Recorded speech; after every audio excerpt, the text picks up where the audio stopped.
Meridian commerce classes में मैं कुलदीप जांगीड़ आपका स्वागत करता हूं। आज हम देखेंगे insurance claim.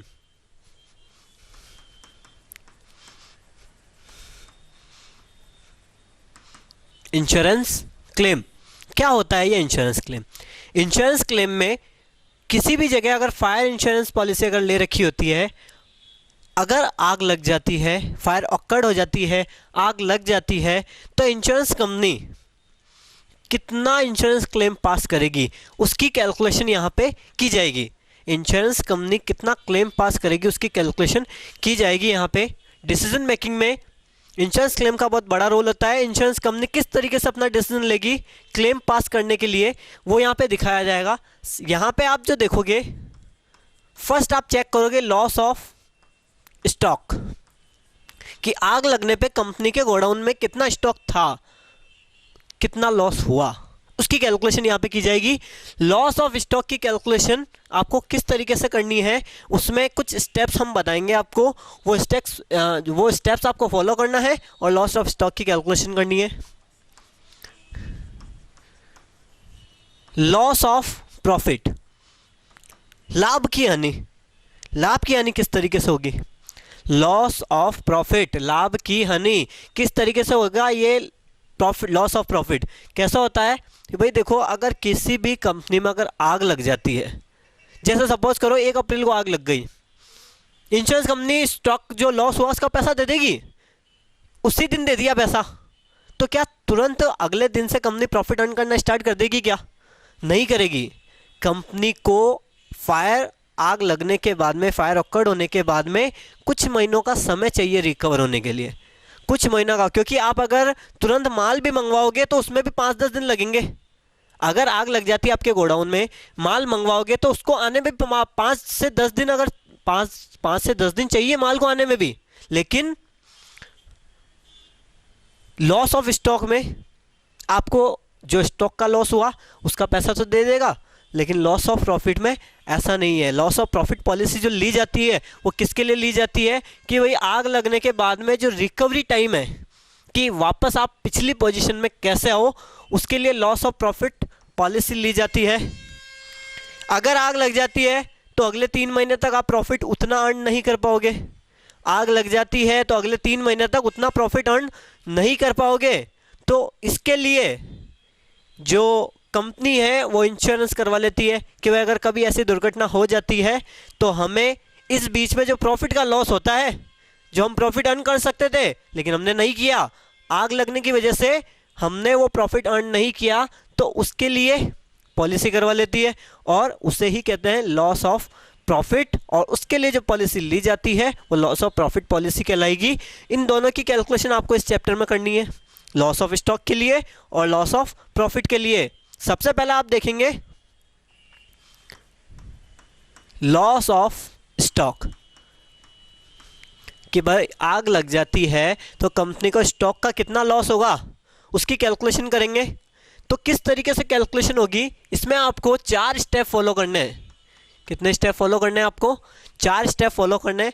First step follow करना है, कैलकुलेट करना है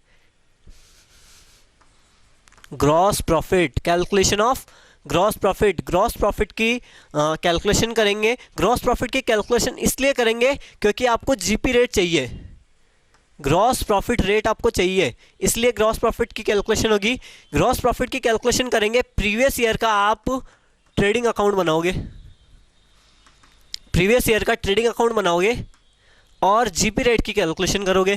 प्रीवियस ईयर का ट्रेडिंग अकाउंट किस तरीके से बनेगा? जैसा हमेशा से बनता है, to opening stock, previous year का ओपनिंग स्टॉक, टू क्या लेंगे, यहां पे लेंगे purchase by sales by closing stock. ये प्रीवियस ईयर के ये डेटा आपको गिवन होंगे, ये डेटा तो गिवन होंगे। बैलेंसिंग फिगर से आएगा जीपी, और जीपी से आप निकाल लोगे जीपी रेट। भाई फर्स्ट स्टेप फॉलो कर रहे हैं, जीपी आएगा, जीपी से आप जीपी रेट निकाल लोगे, जिसके लिए फॉर्मूला यूज लेना है जीपी अपॉन में सेल्स मल्टीप्लाई 100। देखें फर्स्ट स्टेप है जीपी रेट की कैलकुलेशन करनी है। किस तरीके से कैलकुलेशन करेंगे कि भाई प्रीवियस ईयर का ट्रेडिंग अकाउंट बनाएंगे। प्रीवियस ईयर का ट्रेडिंग अकाउंट बनाएंगे। ट्रेडिंग अकाउंट कैसे बनता है? Opening stock, closing stock, purchase और सेल्स, बैलेंसिंग फिगर से जीपी आ जाएगा।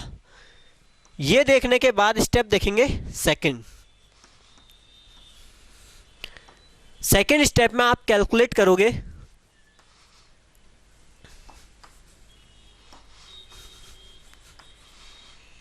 कैलकुलेशन ऑफ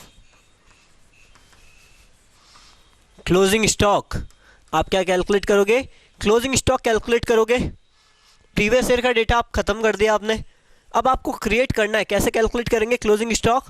कि भाई मेमोरेंडम ट्रेडिंग अकाउंट बनाएंगे। जिस साल आग लगी है उस साल के डेटा के अनुसार आप क्या बनाओगे? मेमोरेंडम ट्रेडिंग अकाउंट बनाओगे। कि भाई ट्रेडिंग अकाउंट कैसे बनेगा? कि भाई हमेशा से जैसे बनता है वैसे बनेगा। To opening stock by closing stock, to purchase by sales. ठीक है, to opening stock by closing stock, to purchase by sales. अब टू जीपी। जीपी कैसा आएगा यहाँ पे? कि जीपी ऐसा आएगा कि आपने जीपी रेट निकाल लिए, जीपी रेट निकाल लिए सेल्स पे, तो सेल्स आपके पास है। सेल्स इनटू जीपी रेट, तो क्या आ जाएगा? जीपी आ जाएगा। और अब आपके पास जीपी आ गया, ओपनिंग स्टॉक है, सेल्स है, परचेज है, जीपी है, तो क्लोजिंग स्टॉक आ जाएगा बैलेंसिंग फिगर से। ठीक है, ओपनिंग स्टॉक है, परचेज है, सेल्स है, जीपी है, तो क्लोजिंग स्टॉक किससे आ जाएगा? बैलेंसिंग फिगर से। ये दो स्टेप है। पहले स्टेप में भी ट्रेडिंग अकाउंट, दूसरे स्टेप में भी ट्रेडिंग अकाउंट। पहले स्टेप में जीपी आएगा, उससे रेट आ जाएगी। दूसरे स्टेप में क्लोजिंग स्टॉक आ जाएगा। कैसे आएगा? बैलेंसिंग फिगर से। स्टेप 3, थर्ड स्टेप क्या कह रहा है आपको? आपको लॉस ऑफ स्टॉक की कैलकुलेशन करनी है। थर्ड स्टेप कह रहा है आपको लॉस ऑफ स्टॉक कैलकुलेट कीजिए। कि कैसे कैलकुलेट करेंगे? देखो, क्लोजिंग स्टॉक कैसे कैलकुलेट करेंगे? Closing stock minus stock saved. कि क्लोजिंग स्टॉक कैसे आएगा? कि अभी सेकंड स्टेप में निकाला, ये वहां पे ले जाके रख देंगे और माइनस कर देंगे स्टॉक सेव्ड। क्लोजिंग स्टॉक आ जाएगा, स्टॉक सेव्ड आप क्या कर दोगे?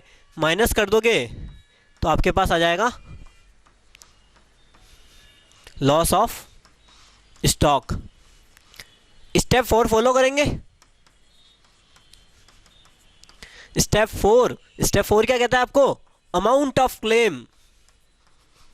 स्टेप 4 कह रहा है amount of claim. Amount of claim कैसा आएगा? अमाउंट ऑफ क्लेम आएगा, ये आएगा लॉस ऑफ स्टॉक अपॉन में closing stock. Loss of stock upon में closing stock into policy amount. इस तरीके से आएगा साहब। 4 स्टेप है। पहला स्टेप जीपी रेट, दूसरा स्टेप क्लोजिंग स्टॉक की कैलकुलेशन करनी है, तीसरे स्टेप में लॉस ऑफ स्टॉक निकालना है, और चौथे स्टेप में अमाउंट ऑफ क्लेम निकालना है। वे चौथा स्टेप कब फॉलो करेंगे? कि एक वर्ड का ध्यान रखना है। कौन सा वर्ड है? कि एवरेज क्लोज, औसत वाक्य। क्या है? औसत वाक्य। अगर क्वेश्चन में एवरेज क्लोज दिया हुआ है तो ये स्टेप फॉलो करेंगे, नहीं दिया हुआ है तो थर्ड स्टेप ही आपका अमाउंट ऑफ क्लेम हो जाएगा। ठीक है, ये 4 स्टेप आपको लॉस ऑफ स्टॉक पॉलिसी में कैलकुलेट करना है। लॉस ऑफ स्टॉक के लिए 4 स्टेप फॉलो करने हैं। चारों स्टेप को ध्यान से फॉलो करोगे तो सारा का सारा ट्रीटमेंट अच्छी तरीके से हो जाएगा। अगर क्वेश्चन में कोई एबनॉर्मल लॉस आता है, एबनॉर्मल लॉस आता है अगर क्वेश्चन में, तो आपने ट्रेडिंग अकाउंट बनाया ना, उसके साथ एबनॉर्मल का एक और अकाउंट लाइन खींच देंगे।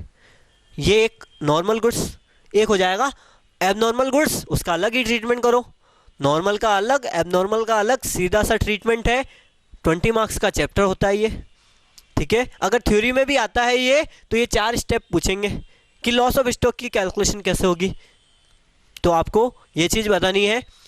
अगले मेथड में, अगला कौन सा मेथड है? पहला है लॉस ऑफ स्टॉक, दूसरा है लॉस ऑफ प्रॉफिट।